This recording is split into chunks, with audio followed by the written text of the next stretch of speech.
Hi guys, Adam the OT back again with some more simple, fun and effective activities that are perfect for teletherapy or home learning. As always, if you like these videos, don't forget to click subscribe. If there's any videos you'd like to see, let me know in the comments below and I'd be delighted to do a video just for you. In fact, today's video is one of those. I had a bunch of requests for activities for teletherapy for in-hand manipulation, okay?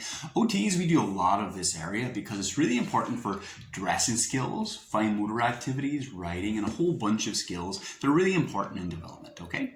This is my favorite series right now. It's actually 4 or 5 separate in-hand manipulation tasks, but they all chain together into one little challenge. And I call this It's All in Hand. So this is the It's All in Hand challenge. It's a good name because it's all in hand, as in we got it under control. And also, we're going to use a piece of Play-Doh. And as soon as we pick it up, it stays in hand. It's all in hand, as in I'm never going to put it down. I love this for teletherapy because as soon as I bring my hands into the frame, I want to keep them in camera. And even though it's pretty complex, it's very, very easy for the child to follow. I've used this from the youngest was 6, and the oldest was actually about 17, was an older boy, okay? And it works really well for all of them. So what we're going to do is start off with a piece of Play-Doh and put it in your non-dominant hand. For me, this is my left hand, okay? And the first movement, we're going to try and make 3 balls. It's actually going to make a snowman. So he's going to need one big ball for his butt, a medium one for his belly, and a very small little one for his head, okay? So the first one is just pinching. We're going to use this dynamic side, stabilizing side. You'll see in a second. So, Play-Doh. I'm going to take a very big pinch with my pinchy fingers. Big pinch first. Ugh. So it's the size of kind of like a very big coin. And then with just these fingers, I'll tell him to, don't drop this one now. With just these fingers, try and manipulate that into a ball, okay? So try and roll that into a ball. Get off all the little bumps. Roll, roll, roll. Okay, so he's having to use a lot of dexterous work there. He sees where it's sticking out, trying to correct.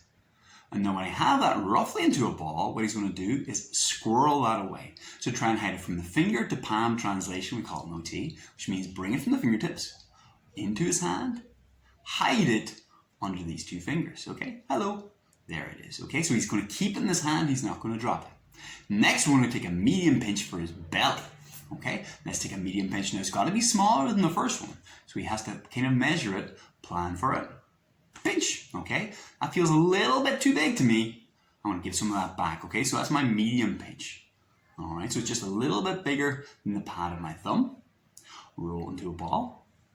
Again, you don't have to overcorrect. It doesn't matter if it's perfect.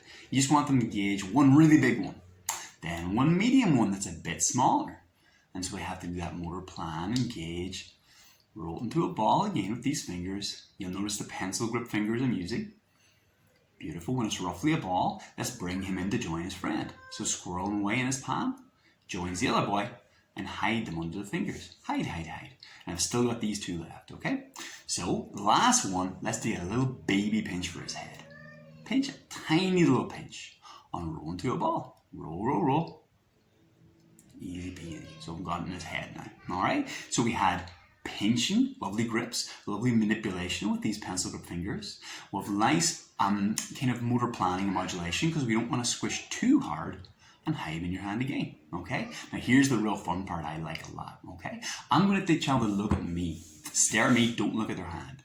Bring their hand down in front, palm down, and I'm going to get them to try and feel with their fingertips, and they're going to bring out the biggest ball. So we have to feel which one is bigger, and then move that from their palm out to their fingertips, okay? And that's the snowman's butt, okay? So it's always going to have his butt first. Great thing about this game, you get to say, talk about snowman's big butts the whole time. And for my young boys, that's the height of sophisticated comedy. Put his butt down the table, both. Okie dokie, up here so you guys can see it. And then again, feel with your fingertips, do that lovely stereognosis part, trying to feel which one's bigger, which one's smaller. Keep the smaller one in hand, don't drop it. And bring the medium one, keep the small one in hand, the medium one out to the fingertips. Put it on top for his belly. And the last one, take the baby one out into the fingertips for his head. And pop his head on top. Beautiful stuff, okay? So that's it. You can get a little pen if you want and give him little eyes in the mouth for my little snowman friend there. So my boys will do them the wrong way around and he'll put his head in the bottom, put his butt where his head should be. even though they're making a mistake, it does give you a chance to say, oh my god, he's got a big butt for his head. The kids find this hilarious and they don't mind doing it again and again. So that's more the attempt. Holding this in the non-dominant hand, we pinch, big, medium, small, manipulate into that ball and hide it in the hand. Then palm to finger translation, bring it out into the fingertips, starting with the biggest one, then medium, then smallest. Easy peasy. Keep your hands in the frame so they can see what's going on the whole time. And then it's a really, really fun little activity. Again, it's quite challenging, but because they can follow your hands very easily, it's a very visual activity, and there's a lot of kind of sterignotus, motor modulation, and fine motor dexterous control, but in a very fun way. Sometimes for one of the challenges for working on very fine motor skills and in-hand manipulation is they start off failing a lot. So they keep dropping and fumbling, and then they get tense, and then they get anxious, and it becomes kind of harder and harder to be successful. Whereas this one, it's very, even at the beginning, it's very tactile, and it's pretty easy to be successful pretty fast. If you find this is too hard, by all means let them put down this one and use 2 hands at one time. So grade it so you're still getting the same, working in the same areas, but you're grading it back so the child can be initially successful, and then you can increase the challenge as they go forward, okay? And that's it. So that's the activity's called It's All in Hand, all for in-hand manipulation in fine motor skills, and that's me. As always, if you like these videos and want to stay updated, click and subscribe. If there's any videos you'd like to see, let me know in the comments below, and I will do a video just for you. Okay? Thank you so much, guys. As always, if you do use these videos, this all-in-hand activity or any of the others, please do let me know. I get these videos and pictures and messages all the time from therapists all over the world, and it's just amazing.